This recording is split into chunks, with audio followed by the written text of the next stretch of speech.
My name is Harold Hartel. Uh, I'm relating this in September of 1996 at 75 years of age. And it's the highlights of my military service during World War II. I enlisted into the U.S. Army Air Corps, as it was known as in those days, in October of 1942. My first cousin, Glenn Hartle, and I were both working in Kansas City at that time. We both knew we would be drafted soon, and I know that I had the best job I ever had, and I wanted to work as long as I could. I was working 7 10-hour days a week, and all over 40 hours was overtime. We were building ocean-going barges at the Darby Steel Tank Corporation, which was located at the Kansas end of the Intercity Viaduct.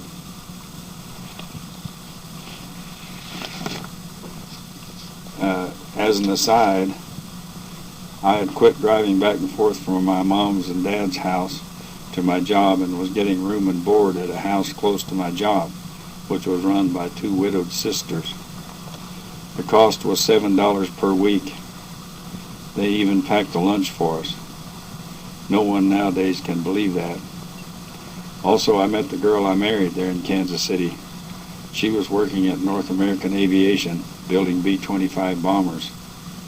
So far, our marriage has lasted over 52 years to this date. After returning from a mission one day, our flight of 36 planes was letting down in formation, which our group prided itself on flying tight formation.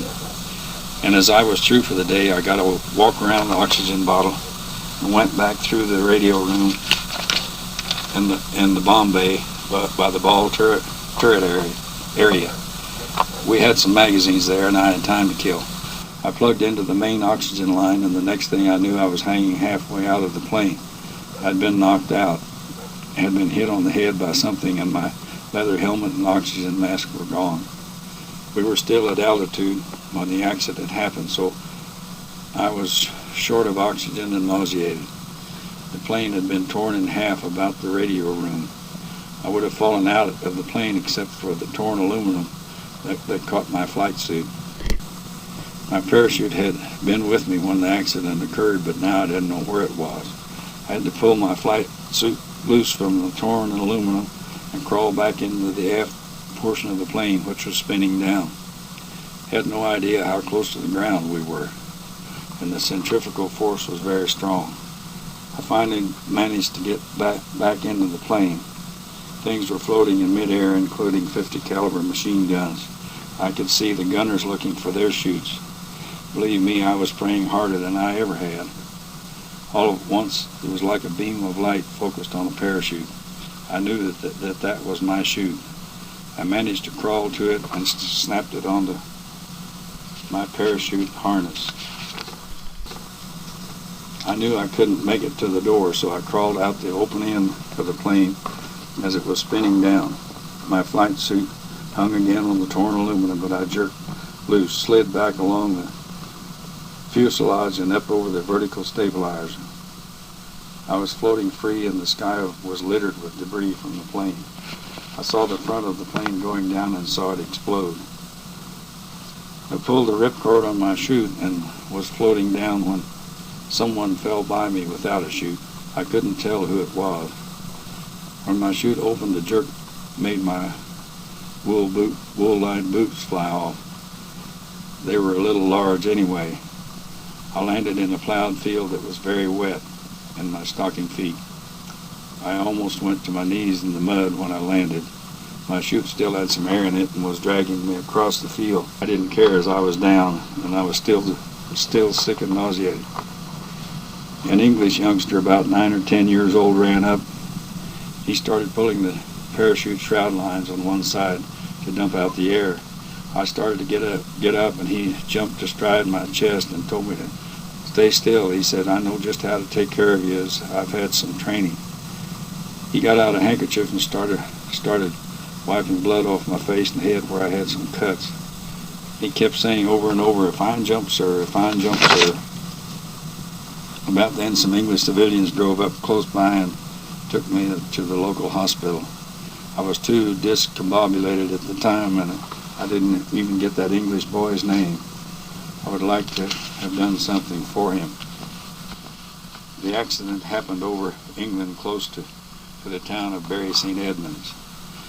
As soon as I could, I checked to see if I had used my parachute, and sure enough, it had my number on it. I knew it was mine. My guardian angel had answered my call. Believe me, they are there for us. Other observers said they saw the plane flying above us all at once drop down. Their props cut our plane in two pieces about the radio room.